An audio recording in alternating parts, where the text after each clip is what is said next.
দুনিয়ায় আমার সবই আছে, আমার জনম দুঃখিনী মা 40 বছর আগে আমার রাইখা ওই কবরস্থানে শুয়ে আছে এই মসজিদের সামনে। আজকে আমার বাবাও শুয়ে আছে। ও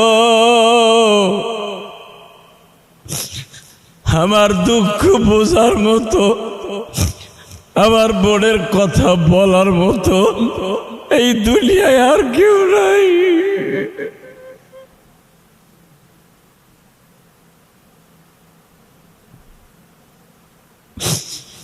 আমি সারা দুনিয়ার প্রবাসী সহ বাংলাদেশ সহ প্রবাসী ভাইরা যারা আমার বয়ান শুনবেন, আমি আপনাদের হাতে পায়ে ধরে বলবো, যতদিন মা বাবা বেঁচে আছে কোনদিন মা বাবার সাথে বেয়াদবি করেন না। আমার আব্বা আমারে পায়া বিশ্বাস করেন হাদি সাহেবরা, আমার বাজানরা, চৈত্র মাসে পিপাসিত মানুষের ঠান্ডা পানি দিলে, ফ্রিজের 1 বোতল পানি দিলে যেরকম মজা লাগে, আমার আব্বা আমারে পাইয়া তার চাইতে বেশি খুশি হইয়া মজা লাগতাছে। আমার আব্বারে তো আগের থেকেই বলছি, আব্বা প্রথম কাবা ঘর ধরে যা চাইবা তাই পাবা। হোটেলের ভিতর থেকে আগের থেকে ট্রেনিং দিয়ে নিয়ে গেছি, হাজিদেরকেও ট্রেনিং দিছি, কাবা ঘর ধরে চিল্লাবার কানবা। আব্বা তো আপনাদের মতো মানুষ, খেটে খাওয়া মানুষ, যা বুঝছে ওই 1.5 ঘন্টায় কাবা শরীফ ধরে খালি চিল্লাইছে আর কানছে। যখন আব্বারে বুকিরিয়া বললাম এখন তপ শেষ করেন, কয়টা হইছে? কয় তুমি যেখানে রাইখে গেছো ওই কয়টাই হইছে, আমি তো জানি না। আমি ভাবলাম 5টা হইছে। আমার আব্বাই কয় এবার তুমি আমার সাথে একটু বুকটা মিলাও। আমার কাবা ঘরের সাথে আব্বারে চাইপা ধরলাম। আমার আব্বা কাবার গেলাপ ধরে বলে, আল্লাহ রে তুমি আমারে মাফ করে দিও।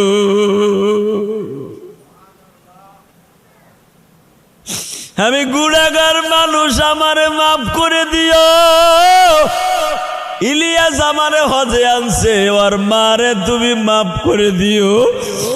তুমি আমার কলিজার টুকরা ইলিয়াস রে মাফ করে দিও। ওর সম্মানকে তুমি দুনিয়ায় টিকাইয়া রাখো। আব্বা আমারে কাবার ঘরের সাথে চাইপা ধরলাম। আব্বা এই কথাগুলা বলতাছে, বাকি তওয়াফগুলা শেষ করলাম। মুলতাজিম অর্থাৎ কাবা ঘরের দরজার সামনে দাঁড় করাইলাম আব্বারে বুকে নিয়ে কইলাম, সুমা দিবেন হজরে আসওয়াতে? কয় না না না না, আমি এমনি চাপ খাইয়ে শেষ হয়ে গেছে, আমার সুমা দেওয়ার দরকার নাই, আমার খেসা মেসা ব্যথা হয়ে গেছে। আমি বললাম পরবর্তীতে দিয়েন, এখন না। বিশ্বাস করেন, এরপরে স্বর্ণের ওই 162 কেজি স্বর্ণের দরজাটা কাবা ঘরের ওই দরজায় আমি আবার আব্বারে ধরাইলাম। আব্বা তো অনেক লম্বা, এখন নাই গুজা হয়ে গেছে। কাবার দরজাটা ধরা কিন্তু অনেক কষ্ট, আমার ওই চাচাই জানে, অনেক কষ্ট। 2 জনে কান্দ করে তারপরে ধরতে হয়। আব্বার এইভাবে বুকের মধ্যে চাইপা ধরে এইভাবে খাড়া করলাম। আব্বাকে আমার একটু স্বর্ণের দরজাটা ধরাও। দরজা তো ধরা যায় না বাবা, ওই চৌকাটটা ধরা যায়। আমার আব্বা স্বর্ণের চৌকাটটা ধরিয়া একটা চিৎকার দিয়ে কয়, আমার জীবনে আর কোনো আশা নাই। কোথায় হাঁটছা, কোথায় চাল যাইবা চলিয়া, আইজরাইল আছে তোমার পিছে দাঁড়ায়,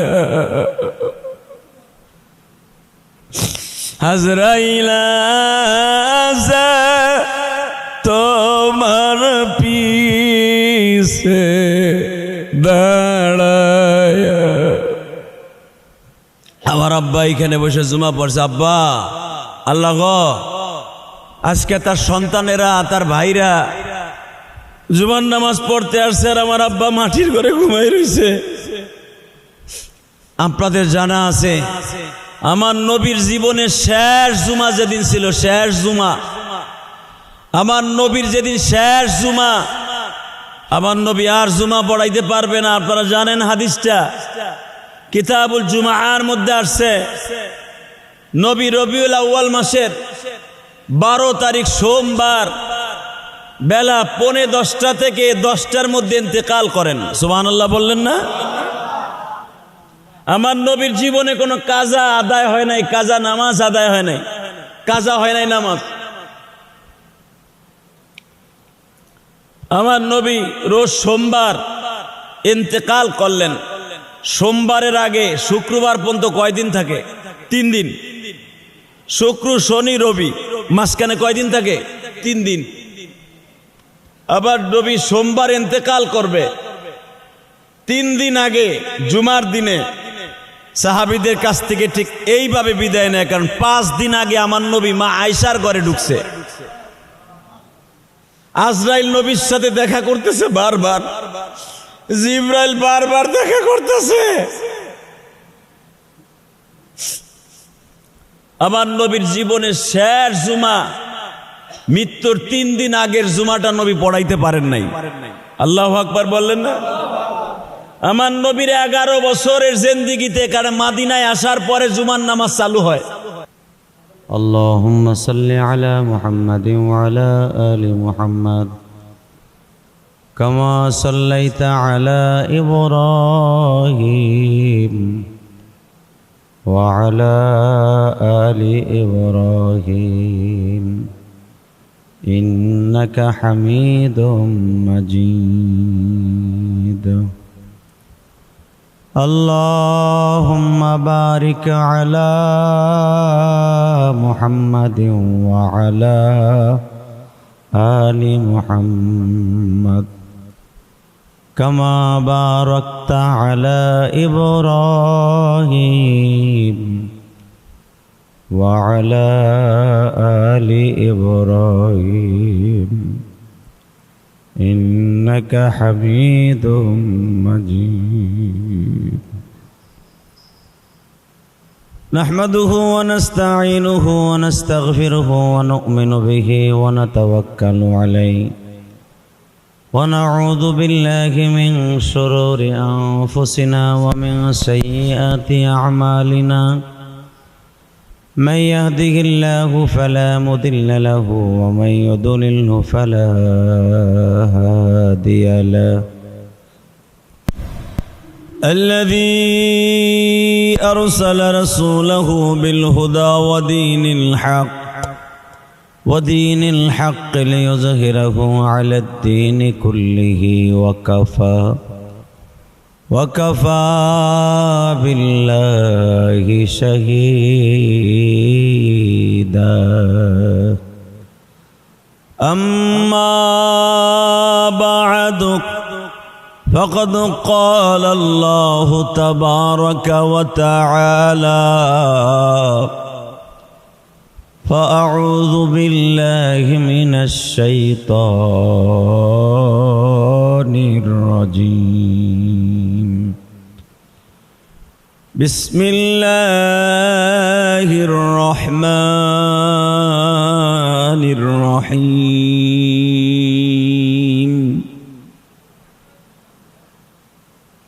يا أيها الذين آمنوا لا تلهكم أموالكم ولا أولادكم عن ذكر الله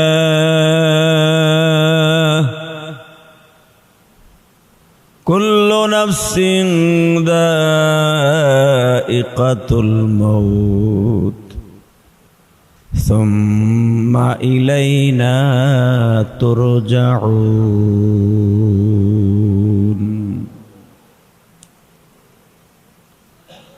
إن الله وملائكته يصلون على النبي يا أيها الذين آمنوا صلوا عليه وسلموا تسليما. اللهم صل على محمد وعلى آل محمد كما صليت على إبراهيم وعلى آل إبراهيم إنك حميد مجيد আল্লাহ পাকের লাখো কোটি শুকরিয়া জ্ঞাপন করছি যে মহান রব্বুল আলামিন আপনাকে আমাকে এই পবিত্র সময়ে পবিত্র জুমার দিনে পবিত্র মুহররমের মাসকে অতিবাহিত করে মুহররম সফর মাসের প্রথম জুমায় আল্লাহ পাক আপনাকে আমাকে হাজির হওয়ার তৌফিক দান করেছেন। ওই মহান সত্তার শুকরিয়া জোরে সরে বলি আলহামদুলিল্লাহ। আপনারা সকলে জানা আছে আজকে আমার অন্তরটা ক্ষত বিক্ষত। গত জুমায়ও আমার আব্বা মসজিদের এই মসজিদে জানি না কোন চেয়ারে বসে আমার আব্বা জুমার নামাজ পড়ছিল, কোন জায়গায় বসে, কোথায় বসছিল, ইমাম সাহেব কোথায়, এখানে।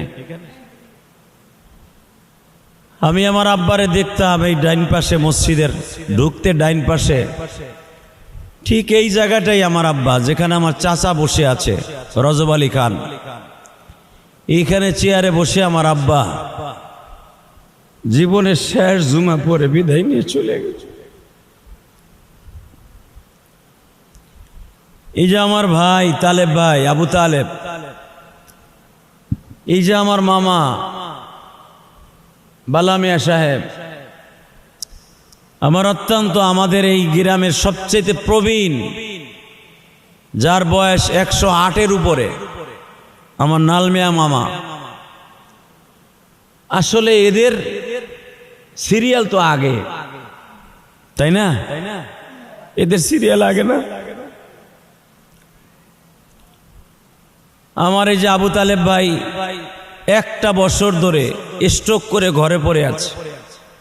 আমার আব্বার থেকে হয়তো কয়েক বছরের ছোট বড় হবে। এই যে আমার বালামিয়া মামা, নালমিয়া মামা, আমার রজব আলী কাকা, এরা সবাই আমার আব্বার বড়।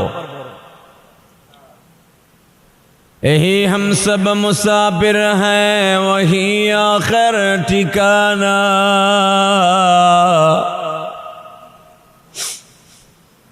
कोई आगे रवाना है कोई पीछे रवाना। कि बा तुमी आगे आसो যাইবা কি তুমি আগে,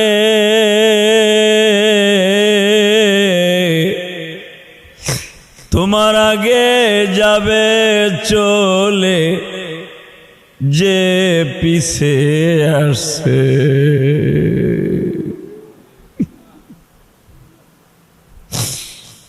তুমি কি ভাবছ এই দুনিয়া চিরদিনই রয়ে যাব?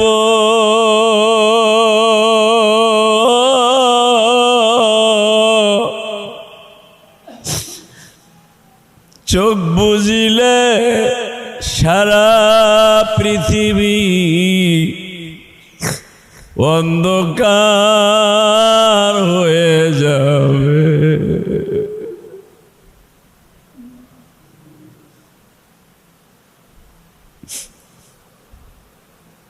আল্লাহ তুমি তাকায় দেখো, গত জুমায় আমার আব্বা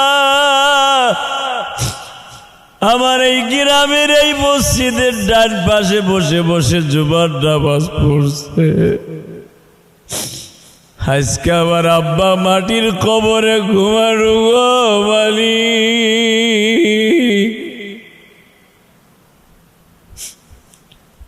আমি জানি না আমার আব্বা কবরে কেমন আছে।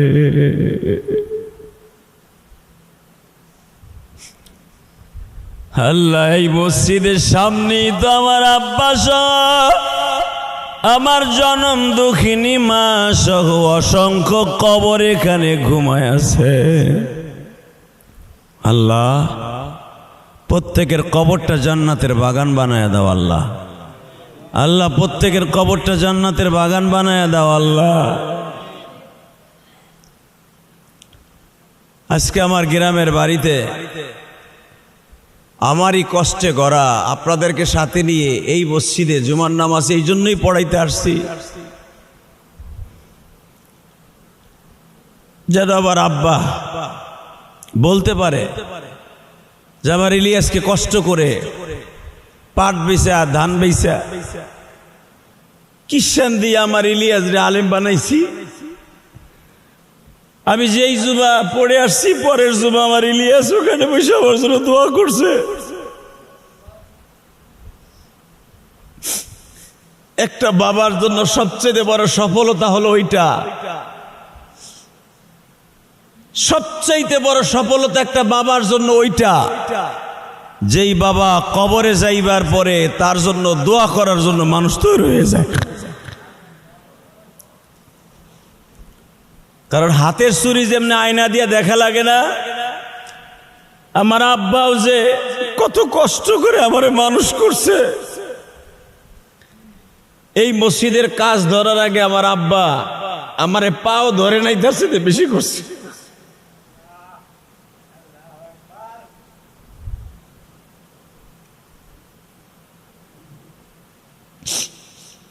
আমার আব্বা আমারে বলছি, ইলিয়াস রে, গোসকাদ্দির মানুষ, গজদার মানুষ, রাগদি ইউনিয়নের মানুষ পারবে না বাবা, পারলে এতদিন পারতো। আমি তোমারে বলছি তুমি মসজিদটারে কমপ্লিট করো, মসজিদের কাজটা ধরো। আমি আপনাদেরকে সাথে নিয়ে কাজ ধরছি। মসজিদ সুন্দর হইছে, কিন্তু বাকি যে কাজগুলো আছে আমার আব্বা দেখে যাইতে পারে নাই। এই কষ্ট আমি আপনাদেরকে বুঝাইতে পারবো না। কালকে আব্বা মৃত্যুর পর থেকে নিয়ে এই পর্যন্ত আমি বোর্ডকে বুঝাইতে পারলাম না, ইলিয়াস রে, তুই তো কোটি টাকার উপরে বাড়িতে খরচ করলি, বাকি যে মসজিদের কাজটুক আছে থাইর কাজ, এই কাজটা করলি না কে? তোর আব্বা অন্তত দেখে যাইতো যে থাইটা বন্ধ কমপ্লিট।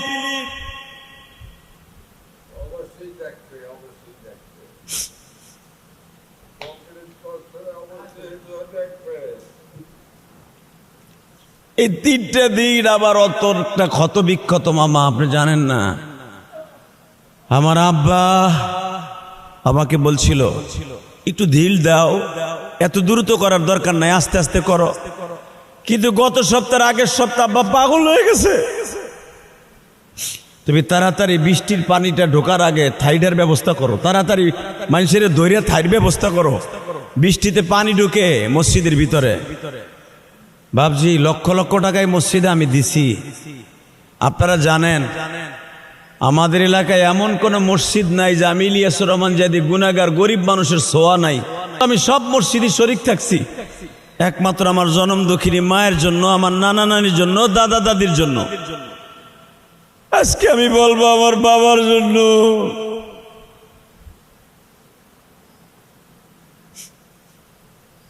এই মাসের শুরুতে অর্থাৎ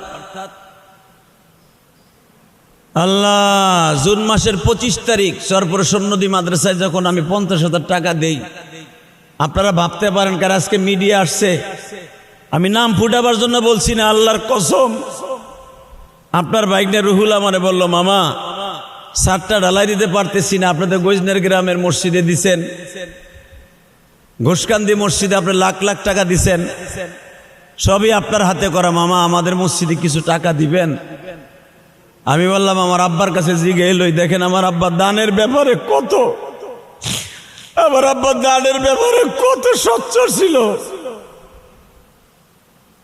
আব্বারে বললাম, আব্বা বৃহস্পতিবার মসজিদের ছাদের ঢালাই, মজিবুজিগো মসজিদের রকমান দুলাবাইয়ের মসজিদের ছাদের ঢালাই, আব্বা কি করা যায়? আমার আব্বা কি বলল জানেন? বাবা দানের ব্যাপারে আমার কোনো কষ্ট নেই, আমারে তোমার টাকা দিতে হবে না, তুমি দাও, 50,000 নিয়ত করছো, 50,000ই দাও। হয়তো ভাই আমার আব্বা চলে যাবে, এই জন্য মনে হয় আমার আব্বা এরকম ভাবে আগায় আসছে।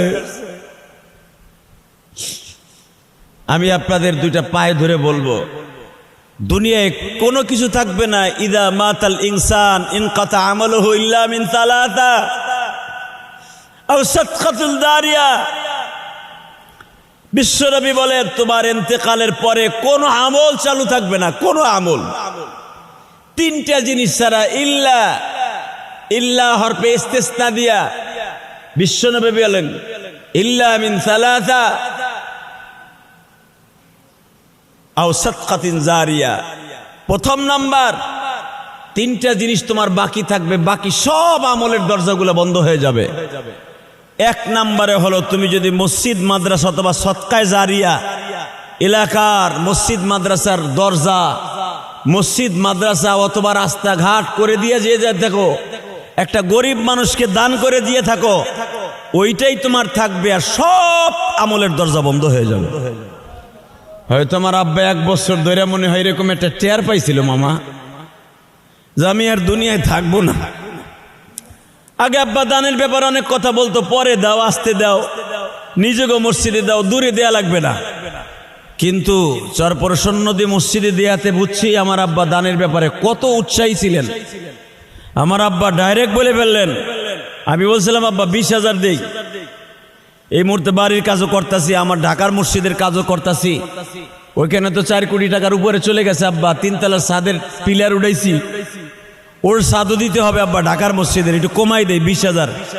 আব্বা বলে না, তুমি 50,000 নিয়ত করছো, 50,000ই দাও, বাকি তোমার আল্লাহ দিবে, তোমার অভাব থাকবে না। বিশ্বাস করেন, আল্লাহর কসম করে বলছি, এ তো জুন মাসের 25 তারিখের কথা। 50,000 টাকার চেক যখন আমার আব্বার হাত দিয়া দুলাভাইদের মসজিদে দিলাম, বাড়ির সামনে দাঁড়ায়া, আমার আব্বা চেকটা হাতে ভাইয়া কি খুশি। চেকটা কমিটির হাতে দিয়া বলতেছে, আপনারা আমার ইলিয়াসের জন্য দোয়া করেন, ইলিয়াসের দাদা দাদির জন্য দোয়া করেন, ইলিয়াসের মায়ের জন্য দোয়া করেন, আমার শরীরটা ভালো না, আমার জন্য দোয়া করেন। কোথায় হাঁটছা, কোথায় চাল সাজাইবা চলিয়া,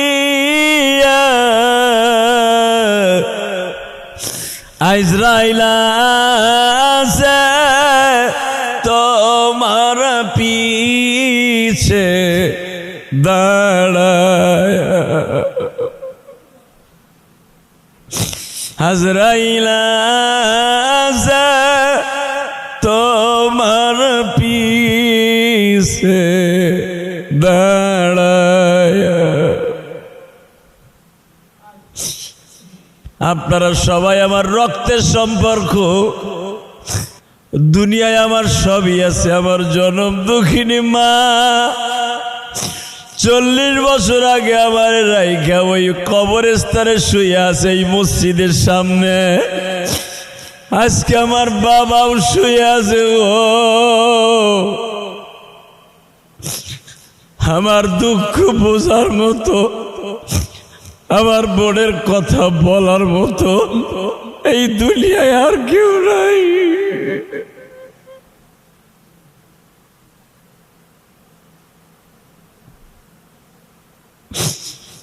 আমি সারা দুনিয়ার প্রবাসী সহ বাংলাদেশ সহ প্রবাসী ভাইরা যারা আমার বয়ান শুনবেন, আমি আপনাদের হাতে পায়ে ধরে বলবো, যতদিন মা বাবা বেঁচে আছে কোনদিন মা বাবার সাথে বেয়াদবি করেন না।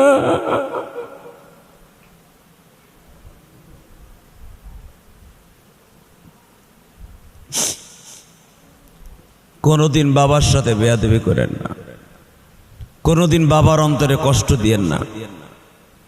আমি আমার প্রবাসী সহ আবার যারা ভক্ত আছে সারা বাংলাদেশের সবাইকে অনুরোধ করে বলবো, পৃথিবীতে টাকা দিয়ে সব কিছু কেনা যায়, স্বর্ণ বলো, গহেনা বলো, এমনকি বাঘের চোখও কেনা যায়, হরিণের চোখও কেনা যায়, কিন্তু দুইটা জিনিস কোনোদিন টাকা দিয়ে কেনা যায় না, একটা হলো মা আর একটা হলো বাবা।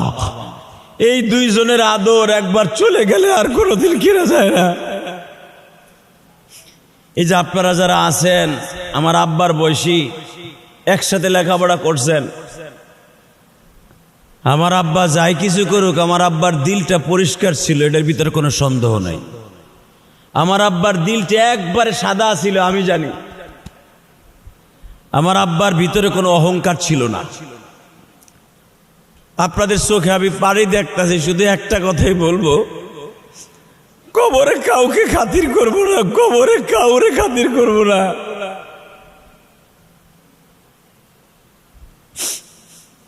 আমার মায়ের পাশে আমার আব্বা ঘুমায় রইল।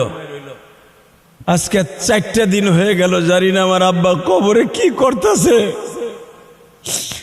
আমি আপনাদের অশ্রুসিক্ত নয়নে চোখের পানি দিয়ে আপনারা আমার চাচা, আমার ভাই, আপনাকে দুইটা পাও ধরে বলছি, আমার আব্বারে আপনারা মাফ করে দিয়েন।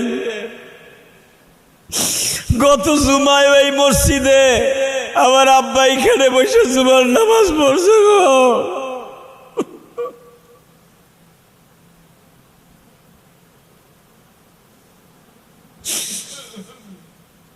আমার আব্বা এখানে বসে জুমা পড়ছে। আব্বা, আল্লাহ গো, আজকে তার সন্তানেরা, তার ভাইরা জুমার নামাজ পড়তে আসছে আর আমার আব্বা মাটির ঘরে ঘুমাই রয়েছে। আপনাদের জানা আছে আমার নবীর জীবনের শেষ জুমা যেদিন ছিল, শেষ জুমা, আমার নবীর যেদিন শেষ জুমা, আমার নবী আর জুমা পড়াইতে পারবে না। আপনারা জানেন হাদিসটা, কিতাবুল জুমার মধ্যে আসছে।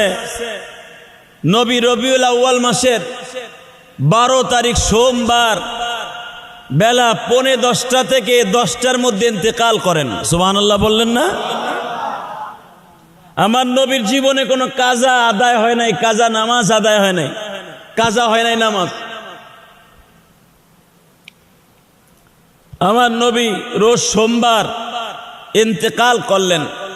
সোমবারের আগে শুক্রবার পর্যন্ত কয়দিন থাকে? 3 দিন। শুক্র, শনি, রবি, মাঝখানে কয়দিন থাকে? 3 দিন। আবার নবী সোমবার ইন্তেকাল করবে, 3 দিন আগে জুমার দিনে সাহাবীদের কাছ থেকে ঠিক এইভাবে বিদায় নেয়। কারণ 5 দিন আগে আমার নবী মা আয়েশার ঘরে ঢুকছে। আজরাইল নবীর সাথে দেখা করতেছে বারবার, জিবরাইল বারবার দেখা করতেছে। আমার নবীর জীবনের শেষ জুমা, মৃত্যুর 3 দিন আগের জুমাটা নবী পড়াইতে পারেন নাই। আল্লাহু আকবার বললেন না? আমার নবীর 11 বছরের জিন্দেগিতে, কারণ মাদিনায় আসার পরে জুমার নামাজ চালু হয়, মাক্কি জিন্দেগিতে জুমার আয়াত নাজিল হয় নাই। আল্লাযীনা আমানু ইযা নুদিয়া লিস-সালাহ মি ইয়াউমিল জুমআ ফাসআউ ইলা যিকরিল্লাহ ওয়া যারুল বাঈ যালিকুম খায়রুল লাকুম ইন কুনতুম তা'লামুন। এই আয়াত নাজিল হয় মদিনায় আসার 3 সপ্তাহ পরে। সুবহানাল্লাহ বললেন না? কয় সপ্তাহ? 3 সপ্তাহ পরে মসজিদে নববীতে একটা মসজিদ আছে, ওইটার নামই মসজিদে জুমআ। কি নাম? আমার নবীর জীবনে প্রথম জুমার নামাজ পড়ে এই মসজিদে। তখন এখানে মসজিদ ছিল না, এটা ছিল একজন সাহাবীর বাগান, খেজুরের বাগান। মসজিদে কুবা নির্মাণ করার পরে 3 সপ্তাহ পরে আমার নবী যাচ্ছে যেখানে এখন মসজিদে নববী, আর একটা মসজিদ নির্মাণ করবে, দ্বিতীয় মসজিদে নববী যেটাকে বলা হয়। মসজিদে কুবা হলো আমার নবীর জীবনের পূর্ণাঙ্গ প্রথম মসজিদ, যেই মসজিদে 1 রেকাত নামাজ পড়লে 10,000 রেকাত নামাজের সওয়াব হয় এবং একটা উমরা হজের সওয়াব হয়। 1 বছরের গুনাহ মাফ হয়, 1 বছরের সামনের পিছনের গুনাহ মাফ হয়ে যায়। এই জন্যই তো হাজিরা বিনি হিসেবে জান্নাতে যাবে। বিশ্বনবী বলে হাজিরা যাই কিছু করুক, জীবনে কেউ যদি একবার মক্কা মদিনায় যায়, ওইটা এমন একটা জায়গা আল্লাহ কোটি কোটি মানুষের মধ্যে একজনকে কবুল করে। কয়জনকে? আমাগো খান পরিবারের ভিতরে দেখেন, এই যে আমার রজব আলী চাচা আর আমার আব্বা, এই দুইজনই কিন্তু হজ করছে। এই ইয়ং জেনারেশনের মধ্যে চাচাদের মধ্যে, তাই না?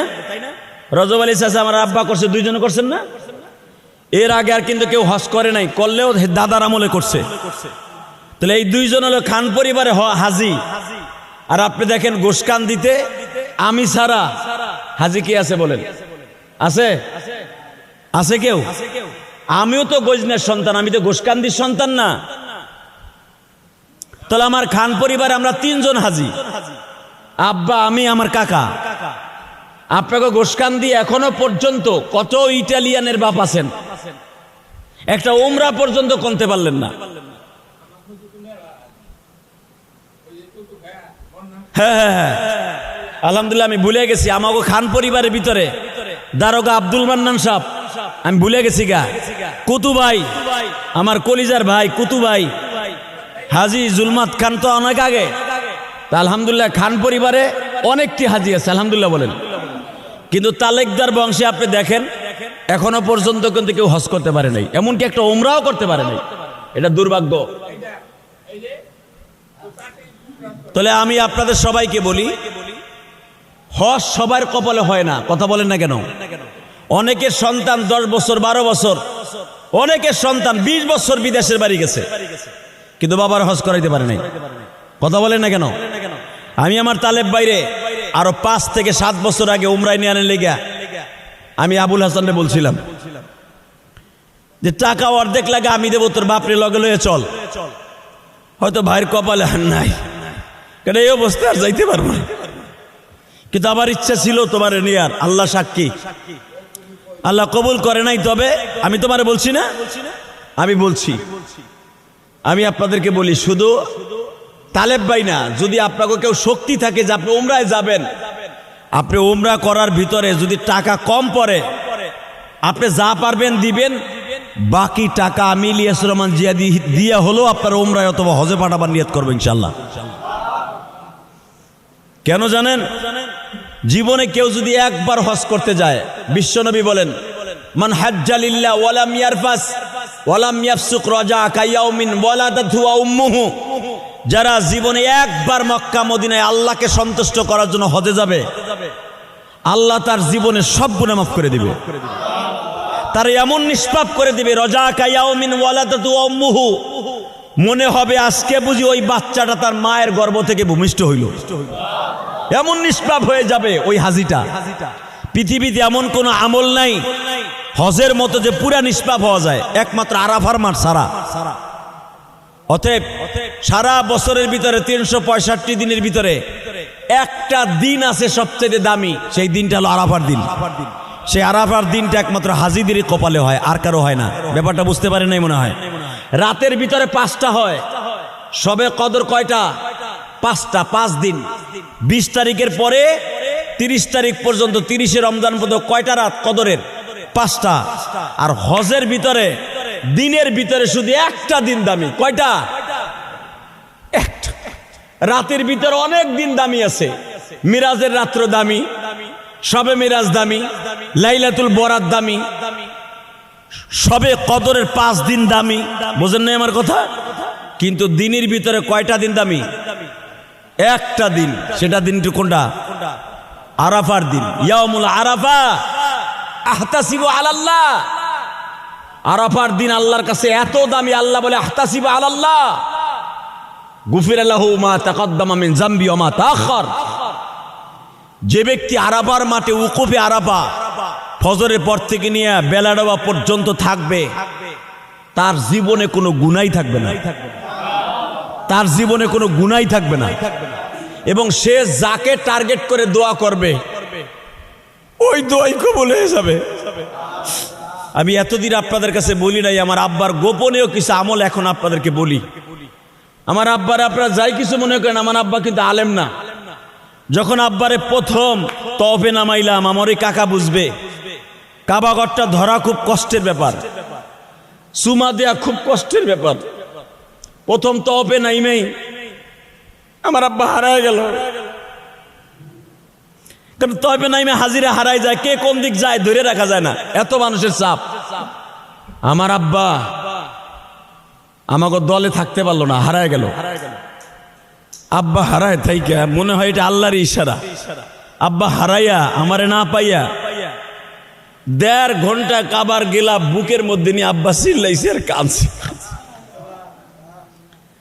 চক্কর যখন 5টা হইছে, 7টার 5টা হইছে, 7 চক্করে 1 তপ, 5টা হইলে পার আব্বা হারায় গেছে। আব্বার আমি মাজার সাথে বাইন্ধে রাখছি, কিন্তু কয়েকটা হাজি নিগ্রো নাইজেরিয়ান এমন চাপ দিল আব্বার আর ধরে রাখতে পারলাম না। আব্বা ছুটে গেল। ছুটে যাওয়ার পর আমি আল্লাহর কাছে ছেড়ে দিলাম, আল্লাহ তুমি আমার আব্বার হেফাজত করবেন। আব্বা তো মূর্খ মানুষ, আব্বা তো আরবি বুঝে না, ইংলিশও বুঝে না, তা আব্বা কই থেকে কই যাইব? সবকিছুর মালিককে জোরে কন। আমি কাবার মালিককে বললাম আমার আব্বারে আমার হাতে তুলে দিও। আমার আব্বা দেখেন হইতে পারে অশিক্ষিত আপনাদের মতো, খেটে খাওয়া মানুষ, আব্বার মাথায় বুদ্ধি কত। চিন্তা করছে আমার ইলিয়াস আমারে যেখানে রেখে গেছে আমার এখানে থাকতে হবে। আব্বা কষ্ট করে ধাক্কায়া মাক্কাইয়া রোকনিয়ামিনের ওইখানে কাবাগরটারে বুকের মধ্যে নিয়ে কাবার ওই কালো গিলাপরে শক্ত করে ধইরা আব্বা খাড়াই দিচ্ছে। 1.5 ঘন্টা পরে দেখি আবার আব্বা এইভাবে আবার ডাক্তার ইলিয়াস এই যে আমি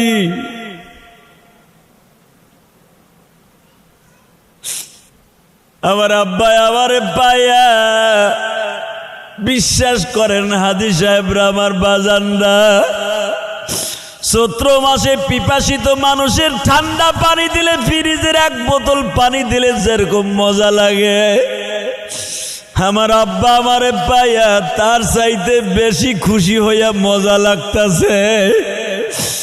আমার আব্বারে তো আগের থেকেই বলছি, আব্বা প্রথম কাবা ঘর ধরে যা চাইবা তাই পাবা। হোটেলের ভিতর থেকে আগের থেকে ট্রেনিং দিয়ে নিয়ে গেছি, হাজিদেরকেও ট্রেনিং দিছি, কাবা ঘর ধরে চিল্লাবার কানবা। আব্বা তো আপনাদের মতো মানুষ, খেটে খাওয়া মানুষ, যা বুঝছে ওই 1.5 ঘন্টায় কাবা শরীফ ধরে খালি চিল্লাইছে আর কানছে। যখন আব্বারে বুকিরিয়া বললাম এখন তপ শেষ করেন, কয়টা হইছে? কয় তুমি যেখানে রাইখে গেছো ওই কয়টাই হইছে, আমি তো জানি না, আমি ভাবলাম 5টা হইছে। আমার আব্বাই কয় এবার তুমি আমার সাথে একটু বুকটা মিলাও। আমার কাবা ঘরের সাথে আব্বারে চাইপা ধরলাম। আমার আব্বা কাবার গেলাপ ধরে বলে, আল্লাহ রে তুমি আমারে মাফ করে দিও।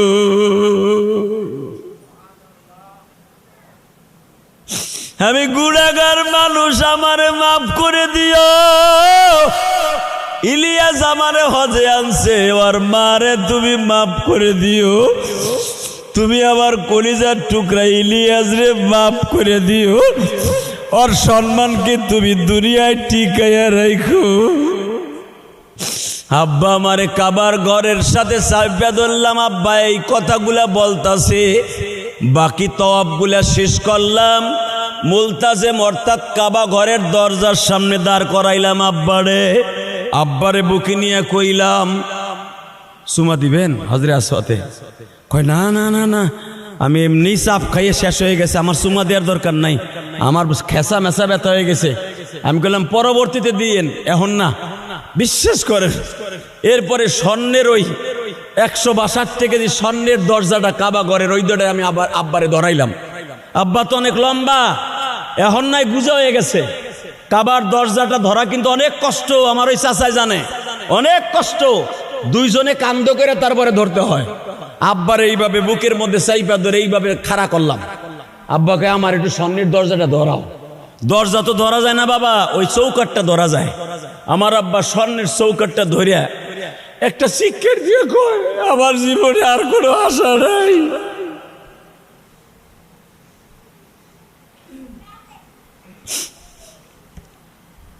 এতে বিশ্বাস করা যায় আমার আব্বা মাপ পেয়ে গেছে। আলহামদুলিল্লাহ বলেন, আমার আব্বা মাপ পেয়ে গেছে।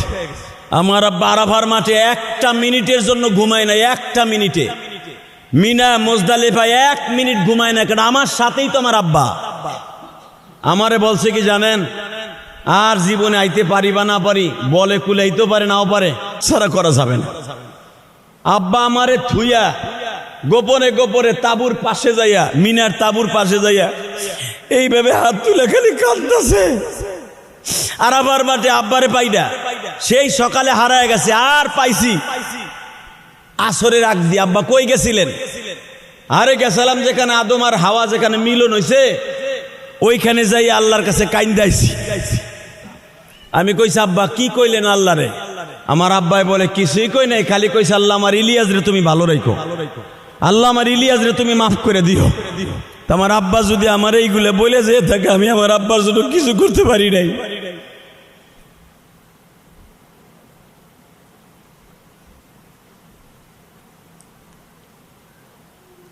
শুধু আপনাদের দুইটা পাও ধরে বলে দিয়ে যাই,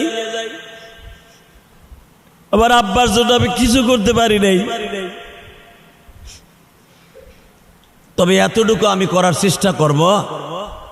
বুকটা ব্যথা, কারণ এই 4 দিন ধরে আমার চোখের পানি ফুরায় নাই যে আমার আব্বা এইভাবে হঠাৎ করে আমার কাছে ফাঁকি দিয়ে চলে যাইব। আব্বা মৃত্যুর একদিন আগে যেরকম আমার নবী মৃত্যুর একদিন আগে ফাতেমারে বলছিল, ফাতেমারে মা আবার ইন্তেকালের পরে তুই কাঁদবি না, বিলাপ করবি না, হাসান হোসাইনরা আমার পাশে রাখবি না, ওরা ছোট্ট মানুষ কষ্ট পাবে। আর আমার কবর দেওয়ার পরে খবরদার মা, কখনো তুই নিজেরে অহংকারী মনে করবি না। 6 মাস পরে তোর সাথে আমার কবরে দেখা হবে। কয় মাস পরে? 1 নম্বরে আমার মৃত্যুর পরে তুই কানবি না, 2 নম্বরে হাসান হোসেনরা আমার পাশে রাখবি না। কারণ ওরা যদি আমার মৃত্যুর পরে হাসান আমি নানারে কয়ে ডাক দেয়, ওরা যদি কয়ে আবার নানারে আবার জীবিত করে দাও, আমার আল্লাহ সহ্য করতে পারবে না, আমি নবীও সহ্য করতে পারবো না। কারণ আমি হাসান হোসেনরা আমার জানের চাইতে বেশি ভালোবাসি। ওরা ডাক দিলে আমার জীবিত হইতে হইব, দুনিয়ার নিয়ম ভঙ্গ হয়ে যাবে। আমার মৃত্যুর আগে হাসান হোসেনরা আমার পাশে রাখবি না। ঠিক ফাতেমা বলে, আব্বা তাহলে তুমি আমাকে সাইরে চলে যাবা? মা আমি কখন চলে যাব জানি না, তবে আমার যাওয়ার টাইম হয়ে গেছে। 12ই রবিউল আউয়াল নবী বিদায় নিবে, 11ই রবিউল আউয়াল আসরের পরে ফাতেমারে সব কিছু নবী বলে দিয়ে যাইতেছে। ঠিক আমার আব্বা মারা গেল সোমবারে, আমার আব্বার মৃত্যু সোমবারে, নবীর মৃত্যু সোমবারে, আমার আব্বার মৃত্যু সোমবারে।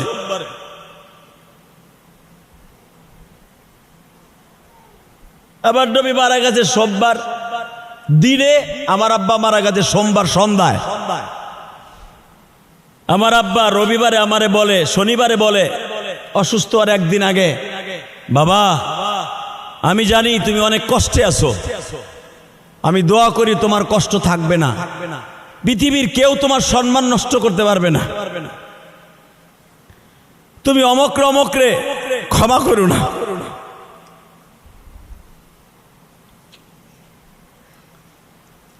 তুমি আমার জন্য দোয়া করো, শরীরটা ভালো না।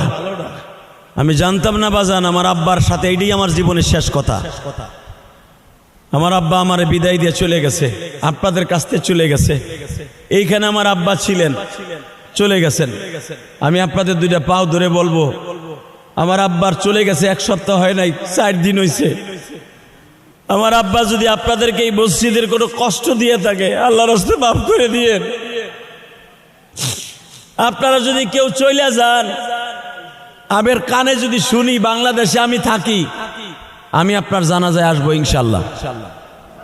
আমার আব্বার সাথে যারা চলাফেরা করছেন, এই মসজিদ নির্মাণ করার সময় অনেক হিসাব নিকাশ আমার আব্বার কাছে আছে। হয়তো ওই কারেন্ট বিলের টাকাটা আজকে আমার আব্বার কাছে থাকতো, ওই টাকাটা আপনাদেরকে বুঝাই দিতে আসছি। আপনারা টেনশন নিয়েন না, মসজিদের বাকি কাজ হবে ইনশাল্লাহ। আল্লাহ যদি আমারে বাঁচায় রাখে, মসজিদের বাকি থাই কাজ আর এই জায়গাটা আমার মন মতো করার একটা মনের আরাধনা, এটাও হবে ইনশাল্লাহ। বলেন, আমার ঢাকার মসজিদে যেরকম ভাবে আমি সুন্দর করে করছি, ঢাকার মসজিদ যেরকম ভাবে সুন্দর করে করছি, এই জায়গাটাও অনেক সুন্দর হবে ইনশাল্লাহ। এই যে পিলার দুইটা দেখতেছেন, পিলার সারা দুনিয়া মিডিয়ায় দেখবে। এই পিলার দুইটা আমার ঢাকার মসজিদে যত সুন্দর করে করছি, এই মসজিদের পিলার দুইটাও এত সুন্দর হবে ইনশাল্লাহ। গেটটাও এত সুন্দর হবে ইনশাল্লাহ। কারণ আমার আব্বার রাইখে যাওয়া কষ্টের এই স্বপ্ন, এই মসজিদের কাম ধরার আগে ওই টিনের ঘরে যখন নামাজ পড়তে আসলাম আসরের রক্তে, আপনারা কেউ ছিলেন না। আব্বা পরে চেয়ারে নামাজ পড়তেছে আর আমি নামাজ পড়লাম এইখানে। আমি মাহফিলে যাব, টেকারার সরপরশন নদী মাদ্রাসার মাহফিলে, আব্বারে সাথে নিয়ে যাব গাড়িতে। আমার আব্বা মসজিদে বয়ে কয়, মসজিদের কাম ধরতে পারবা না? ধরো ধরো, তুমি আগায় যোগায় আমরা দিব না, তুমি ধরো। সব গ্রামের মসজিদ ভালো হইলো, এটা ধরো। আর তুমি না ধরলে এটা কেউ আগাইব না, তুমি ধরো। আমি তখন মসজিদে বয়ে বললাম, আব্বা কাম ধরলে কি আপনি খুশি? আমি জানি আব্বা আগে বেজার ছিল। আব্বা আপনি খুশি? আল্লাহর কসম করে বলি, আবার আব্বা মুস্কি হাসি দিয়ে কয়, মসজিদটা যদি তোমার ওসিলায় এই এলাকার মানুষকে সাথে নিয়ে, এই বাড়ির মানুষকে সাথে নিয়ে সুন্দর হয়, আমরা যারা এই বাড়িতে মুরব্বী আছি আমাদের চাইতে সুখী আর খুশি মনে হয় কেউ হবে না। আমার আব্বা কিন্তু একার কথা কয় না এখানে, আমরা মুরব্বীরে যারা আছি অনেক খুশি হব। করো করো। আপনারা জানেন তার পরের সপ্তাহে কিন্তু আমি ওই মুসা বাইরে আর এই কালুরে আরো কারে কারে যেন অর্ডার দিলাম, ভাই কাজ শুরু করে দাও। শহীদুল বাইক নিয়ে শহীদুল, পরে বললাম কাজ শুরু করে দাও, বাকি আল্লাহর হাত। ওই যে মুসা ভাই বাইচে আছে, এইটা আমার আব্বার পারমিশন নিয়ে আমি করছি। কিন্তু আবার সবচেয়ে বড় কষ্ট রয়ে গেল, মসজিদটা পুরো কমপ্লিট করে আবার আব্বার আমি দেখাইতে পারলাম না। মসজিদ পুরা কমপ্লিট করার জন্য যদি আমি ইলিয়াস রহমান জিহাদির রক্ত বেচতে হয়, বাড়িও বেচতে হয়, সম্পদ বেচতে হয়, আমি রাজি আছি। আপনি রাজি আছেন না? ইনশাল্লাহ রাজি আছেন তো? মসজিদ কারো একার দ্বারা হবে না। আর একা করতে গেলে আপনি কইবেন, একটা না একটা ভুল বাইর করে কইবেন, এত তাড়াতাড়ি করার দরকার ছিল কি? আর একাই করতেছে, কার কাছে শুনে করতেছে। অতএব মসজিদ এটা আমার ব্যক্তিগত না, ঢাকারটা হলো আমার ব্যক্তিগত।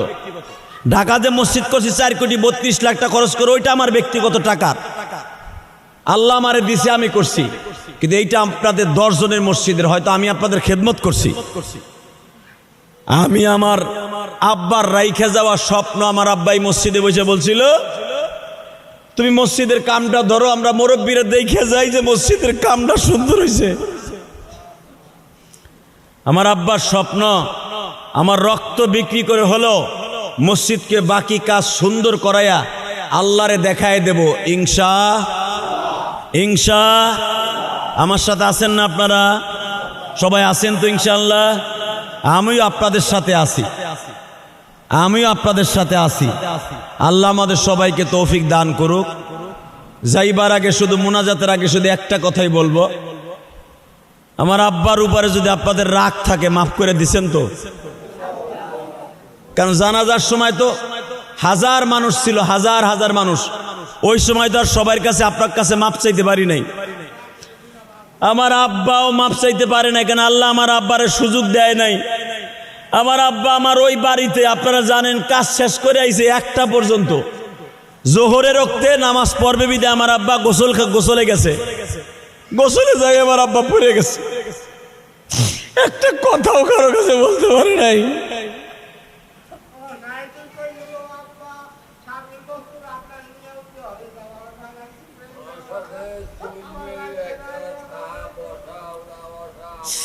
কান্দেন না, আল্লাহর কাছে কান্দেন মামা।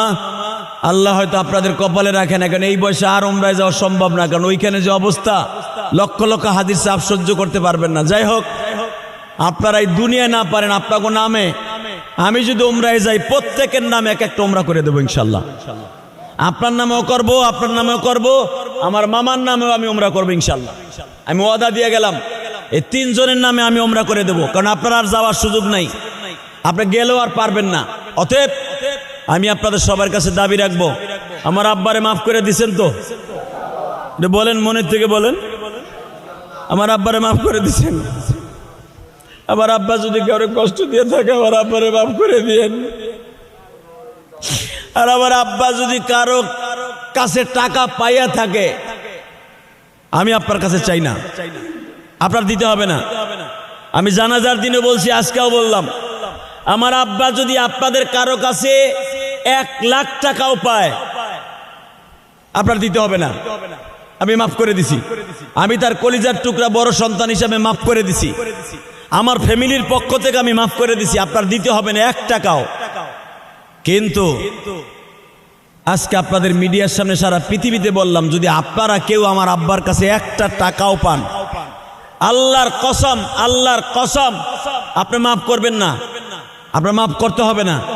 আপনি যদি মন চায় মাফ করে দেবেন, এটা আপনার ব্যক্তিগত ব্যাপার। আমার হলো, যদি আপনি মাফ না করেন, আমার কাছে চাবেন, আমি সাথে সাথে দিয়ে দেবো ইনশাল্লাহ। 1 ঘন্টাও দেরি হবে না। আপনার সাথে আমার দেখা হইতে যতটুকু দেরি, এর ভিতরে আমি ইলিয়াস রহমান জিহাদি আপনার ঋণ পরিশোধ করে দেবো ইনশাল্লাহ। যদি আমার আব্বা টাকা পেয়ে থাকে, 1 টাকাও দিতে হবে না। কিন্তু আমার আব্বা যদি কারো কাছে ঋণী থেকে থাকে, আমার কাছ থেকে চাইয়া নিয়ে যাবেন ইনশাআল্লাহ। আর যদি আমি মারা যাই দেওয়ার আগে, আমার ভাই বেরাদার আছে, ওরা দিবে। অথবা আবার সম্পদ বেইছে আমার আব্বার ঋণ আপনারা শোধ করবেন। কারণ সন্তানের সবচাইতে বড় এবিলিটি হলো, সন্তানের সবচাইতে বড় কাজ হলো বাবার ইন্তেকালের পরে, বাবা মা ইন্তেকালের পরে তার হক আদায় করে দেয়া। আমার আব্বা যে সমস্ত কথা আমারে বলে গেছে, মরার 5 দিন আগে, 2 দিন আগে, 1 দিন আগে, ওই কথাগুলি জানি আমল করতে পারি। সবাই বলেন আমিন, ইনশা। আর যারা যদি কষ্ট দিয়ে থাকেন আমার আব্বারে, মাসলা আগে ভালো করে বুঝেন। আমার আব্বার পক্ষ থেকে তো আমি মাপ চেয়ে নিলাম। যদি আমার আব্বারে কেউ কথা দিয়া, কষ্ট দিয়া, জাগা দিয়া, পয়সা দিয়া, হাঁটা দিয়া, চলা দিয়া, কথা দিয়া, যে কোনোভাবে কষ্ট দিয়ে থাকেন, তার নামে 2 রাকাত নামাজ পড়ে কবরের কাছে যে মাপ চেয়ে নি, মোনাজাত করে বলেন, খালু, ভাই, মামা, আমাদেরকে মাফ করে দিয়ে না। আপনি তো বাইসে গেছেন, কবরে চলে গেছেন, আপনারা আর কোনো গুনাহ নাই, কিন্তু আমাকে গুনার সাগরে রেখে গেছেন। আপনি আল্লাহর রাস্তায় আমাদেরকে মাফ করে দিয়েন। গোপনে গোপনে তাদের কাছে যে মাফ চেয়ে আইসেন ইনশাআল্লাহ। আপনি তো বোঝেন যে কবে আমার ভাইরে আমি কষ্ট দিছি, আবুল কালাম সাহেবরে কবে কষ্ট দিছি, ইলিয়াস রহমান জিহাদির বাবারে কবে কষ্ট দিছি, কবে তারে কথা দিয়া, টাকা দিয়া, পয়সা দিয়া এমন একটা কষ্ট দিছি, সে কোনোদিন মাফ চাইতে পারি নাই, সুযোগ পাই নাই।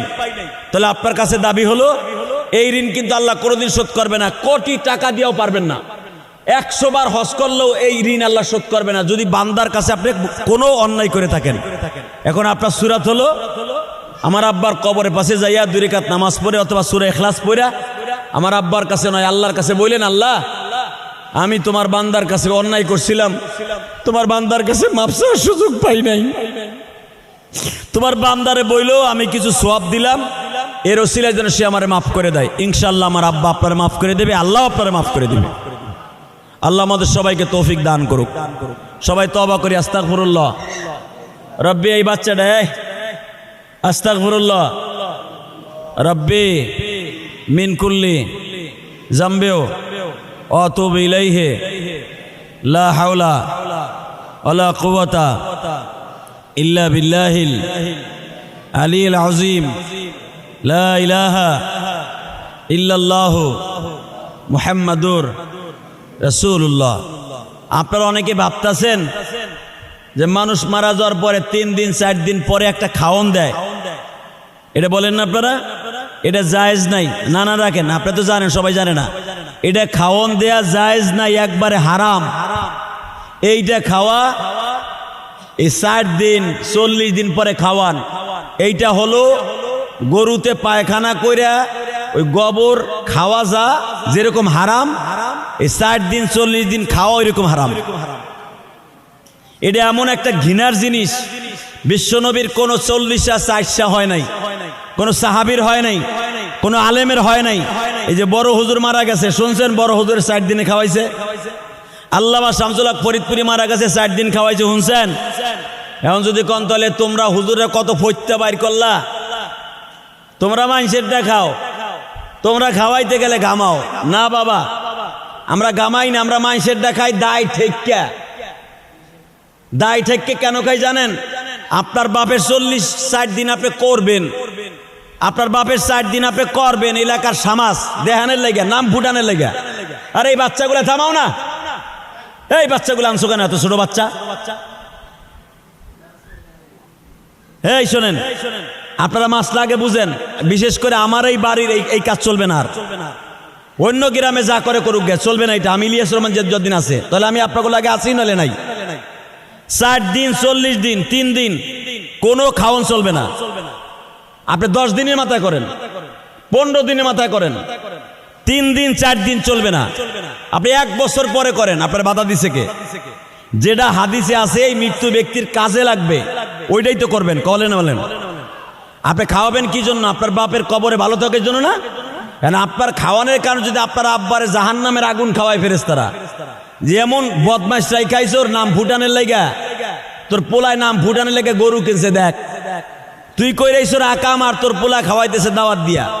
সুদখোর, ঘুষখোর, জুয়াখোর, মদখোর, গাঞ্জাখোর সবগুলা খাওয়াইতেছে। হালাকে খাওয়ানোর কথা কাদেরকে? এতিম মিসকিন। কথা কন না কেন? মাদ্রাসার তালবি আলিম কয়টা খাওয়াই দেখেন? সব এলাকার মাথা মাথা মেম্বার, চেয়ারম্যান, যত বড় লোক আছে সব, যারা কিনা খাইতে পারে অগ খাওয়ায়। নাম ফুটানের লাগে আমার আব্বার দাওয়াত আইছেন, হালাকে রাস্তার থেকে ভিক্ষুক ধইরা কয়টা খাওয়াইছে আপনি দেখেন। এই জন্যই তো হারাম, এই জন্যই হারাম। অতএব ওই 3 দিনের খরচা আমি না কইরা 3 দিনের টাকা কই কই দিছি আপনারা শুনেন। আমি ইলিয়াস রহমান জিহাদি 1 নম্বরে আব্বার জানাজা শেষ করে দাফন করার পরেই সরপর সন্নদী মাদ্রাসায় 20 বস্তা চাউল কিনা দিয়েছি, ওই যে আমার বিআই মাসুদের দোকান থেকে, আলহামদুলিল্লাহ বলেন। এবং ছাগল চিরা, ওই যে ছাগল চিরার পরে হোসেনপুর না কি বলে, দিগনগরের আগে এক মাদ্রাসায় আমার কাছে আরো আগে চাইছিল, ওইখানে দিছি 20,000 টাকার চাউল। আমার ঢাকায় ওইখানে দিছি 26,000 টাকার চাউল। আমার পুরা বাড়িতে খাওয়াইলে যেই কয় টাকা খরচ যাইতো ওই কয় টাকা কি দান করি নাই? কথা বলেন না কেন? এতে কি আমার আব্বার কাজে লাগছে নাকি পানি হয়ে গেছে? এইটাই কাজে লাগছে। এই যে এনায়েত সাহেব যখন চাউলগুলা পাইছে, ডাউলগুলা আমার ওই বিআই মাসুদ দিছে, মুসকি হাইসা দিয়ে কয় কোন আলেম আজও পর্যন্ত 8 গ্রামে এইভাবে দেয় নাই। তাহলে আমি তো জানি আমার আব্বারে কি করলে আমার আব্বায় কবরে পাইবা। আর আমার আব্বা আর আম্মা, আমার দাদা দাদি মরার আগেই আমার আব্বা অনেক কিছু পাইছে, আলহামদুলিল্লাহ বলেন। এই যে কোটি কোটি টাকা আল্লাহ রাস্তায় দান করছি, এটা আমার আব্বা পায় নাই? কথা বলেন না কেন? 4 কোটি টাকা দিয়ে ঢাকায় মসজিদ করছি, আল্লাহ আমার আব্বা আরে দিবে না এখন? আমি তো আমার আব্বা মরার আগে আব্বার নামে ডিপোজিট করে ধুয়ে দিছি। এই যে মসজিদে লক্ষ লক্ষ টাকা দান করছি, আমার আব্বা পাচ্ছে না? তাহলে সন্তান তো সবাই জন্ম দিচ্ছেন এই রাগদি ইউনিয়নে। কয়টা সন্তান এরকম ইলিয়াস রহমান জিহাদির মতো, আবুল কালাম সাহেব কলম খার মতো কয়টা সন্তান জন্ম দিচ্ছেন বলেন?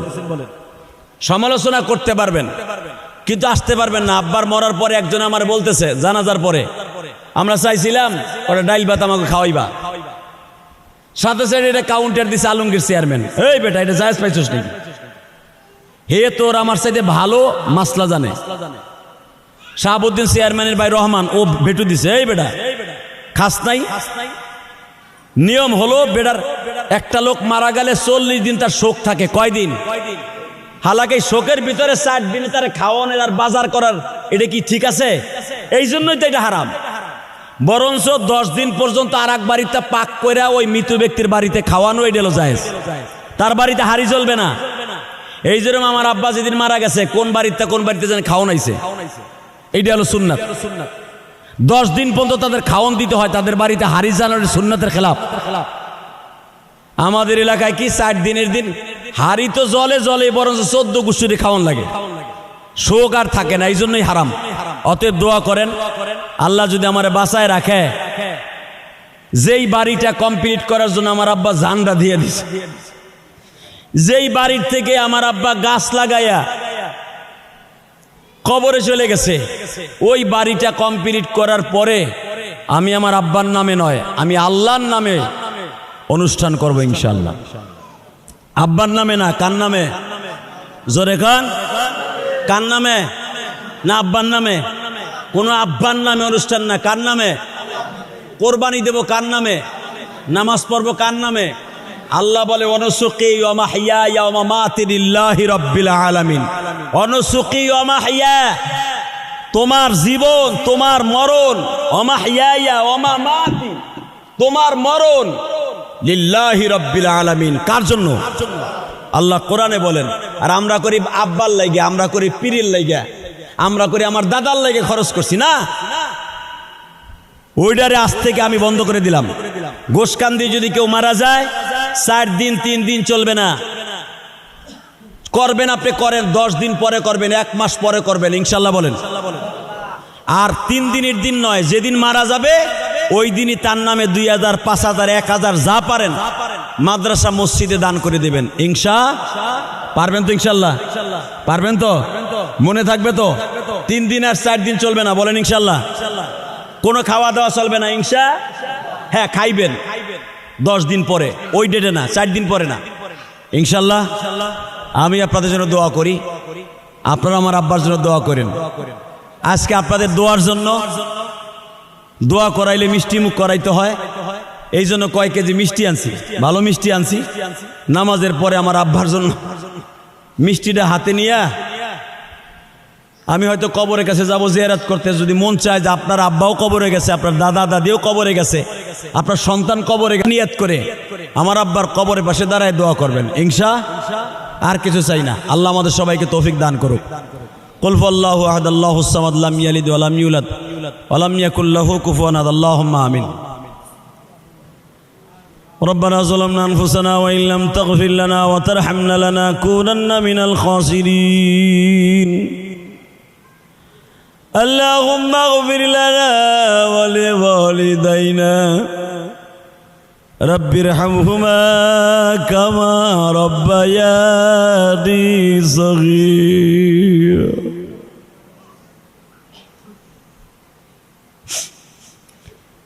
আল্লাহ তুমি তাকায়া দেখো বলি,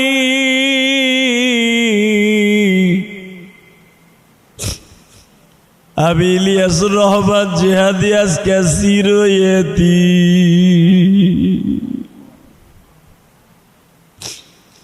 আজ থেকে 40 বছর আগে মা হারাইছি।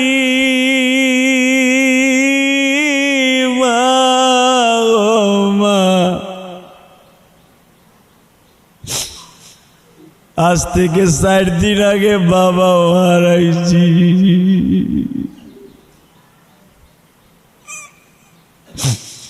গত জুমায় আমার আব্বা আমার এই গ্রামের মসজিদে এই ডাইন পাশে বসে নামাজ পড়ছে। জীবনের শেষ জুমা ছিল আমার আব্বার জুমা। আল্লাহ জানি না আগামী জুমা আসার আগে আমার এই আত্মীয় স্বজন ভাই বেরাদারের মধ্যে থেকে কে জানো কবরে চলে যাবে। আমার আব্বা কোনোদিনও ভাবতেও পারে না এই জুমাটা পড়তে পারবে না। আল্লাহ আগামী জুমায় আমার কোন ভাই, কোন মামা, কোন চাচা কবরে চলে যাবে তাও জানি না। আল্লাহ যারা কবরে চলে যাবে ইমানের সাথে তৌফিক দিয়ে দিও, ইমানের সাথে কবুল করে নিও, ইমানের সাথে কবুল করে নিও। আল্লাহ আমার আব্বারে এত তাড়াতাড়ি লয়ে যাইবা আমি কল্পনাও করি নাই।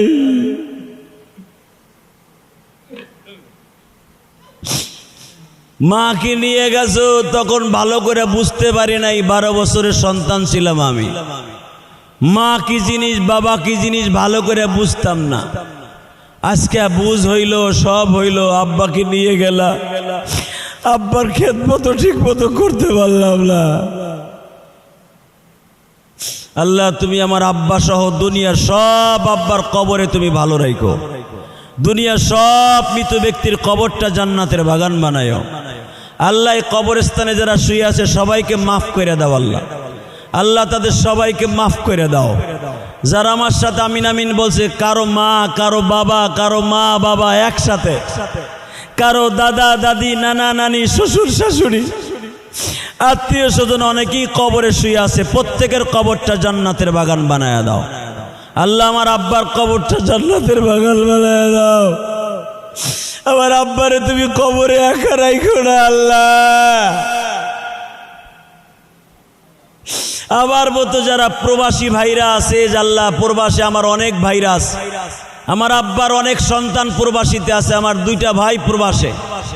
আল্লাহ তারা তো আর আব্বার লাশটা দেখতে পারলো না, বেশি বেশি করে আব্বার জন্য দোয়া করার তৌফিক দান করে দিও। এমনি করে আমার ভাইয়ের মতো যাদের প্রবাসী ভাইদের বাবা কবরে, তাদের কবরগুলো জান্নাতের বাগান বানাও, তাদের মায়ের কবরটা জান্নাতের বাগান বানাও। আল্লাহ মসজিদের বাকি কাজগুলা আল্লাহ আমার আব্বার হাতে করা হয়েছিল, আব্বার হাতে হিসাব থাকতো, আল্লাহ জানি না এখন হিসাবটা কার হাতে যাবে, তাকেও তুমি কবুল করে নিও। আল্লাহ মসজিদের বাকি কাজ তোমার গাইবে খাজানার থেকে পুরা করে দিও। কার দ্বারা করাইবা, কিভাবে করাইবা, তুমি করাইবা, তুমি কবুল ও মঞ্জুর করে নিও। আল্লাহ প্রবাস দেশ যারাই আছে প্রত্যেককে মাফ করে দাও। আল্লাহ আজকের চোখের পানি কবুল করো। আবার আব্বাকে মাফ করে দাও, আবার মাকে মাফ করে দাও, আবার নানা নানিকে মাফ করে দাও। এই কবরস্থানে যারা শুয়ে আছে মাফ করে দাও। এই মসজিদে যারা টাকা দিয়া, পয়সা দিয়া, শ্রম দিয়া, বুদ্ধি দিয়া, মেধা দিয়া, আল্লাহ শ্রম দিয়া সেই ফরিদপুর যায় ইটা, বালু, রড, সিমেন্ট কিনা এনে এই মসজিদকে সুন্দর করছে, আল্লাহ তাদেরকে আপনি মাফ করে দেন। আল্লাহ আমাদের দোয়া কবুল ও মঞ্জুর করে নেন। আল্লাহ যারা আমার সামনে বসে আছে মুরব্বিয়ান ইকরাম, এদের সবাইকে তুমি কবুল করে নাও।